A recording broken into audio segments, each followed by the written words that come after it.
Bwana Yesu asifiwe. Tunamshukuru Mungu, tumekuwa na ibada njema, lakini leo tumepata neema nzuri kanisani kwetu hapa Carmel Assemblies of God Dodoma kwa Bishop Evans Lucas kupata mgeni ambaye ni mwalimu pia wa theolojia, Askofu Clement Malenda. Ametufundisha somo zuri sana la ukuu wa Yesu lakini na heshima yake. Lakini katika vitu ambavyo alivizungumzia leo, kulikuwa kuna jambo moja zuri sana la aliongea kuhusu upendo na kusimama na baba wa kiroho kama kiongozi, kama mlezi wa imani. Bwana Yesu asifiwe baba. Amina. Bwana asifiwe mwanangu. Amina. Hongera kwa ibada. Namshukuru Mungu ni mwema. Amina. Asante kwa kunikaribisha pia. Amina. Sasa baba, kuna kitu leo umetufundisha kizuri sana. Nilitamani tushare na watu wanaotuangalia kwenye mitandao yetu ya kijamii kama TikTok, Facebook, YouTube na Instagram. Umetufundisha kitu kizuri sana na nilitamani ukiongelee kwa uzuri na watu wengine wapate msaada kupitia hicho.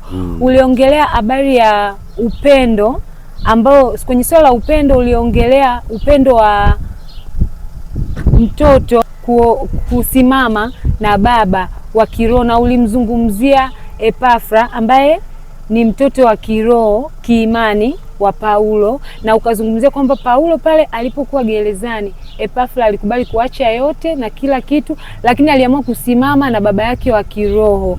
Mimi nitamani utusaidie. Kumekuwa na watu wengine unakuta anasimama na mtu kwa kipindi fulani, anapoona kumekuwa kuna shwari anasimama, lakini yanapotokea changamoto, majaribu na magumu fulani, mtu anajiweka pembeni au anakimbia kabisa.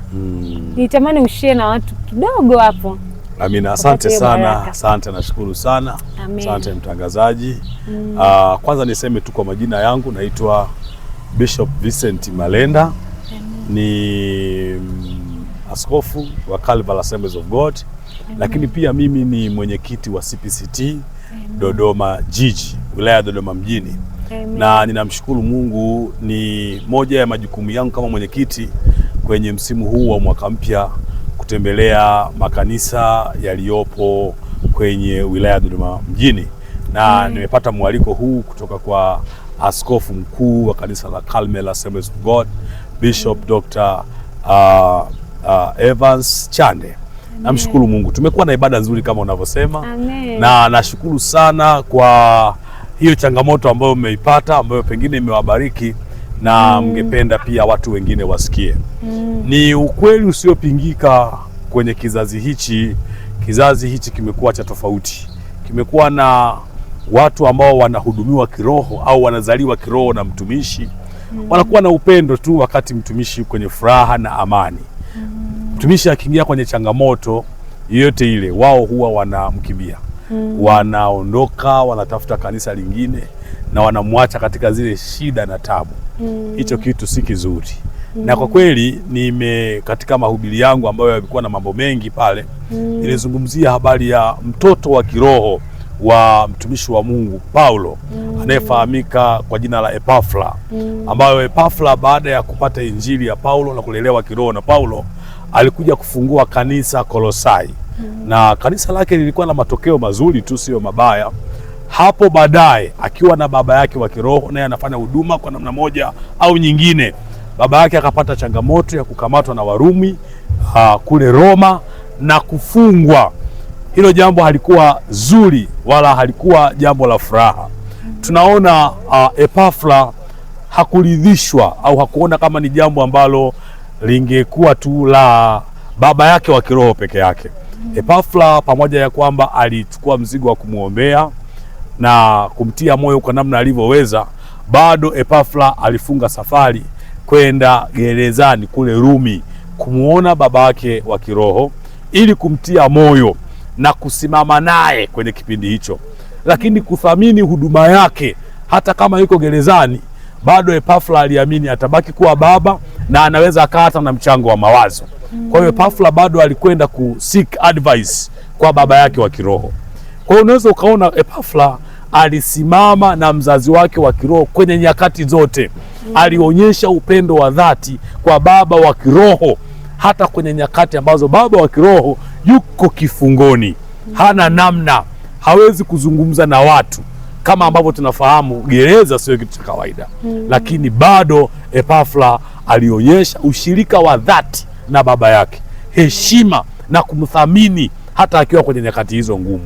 Kwa hiyo mimi nitoe wito tena kwa washirika ambao wananisikiliza, ambao wameungamanika na wachungaji, watumishi wao, maaskofu.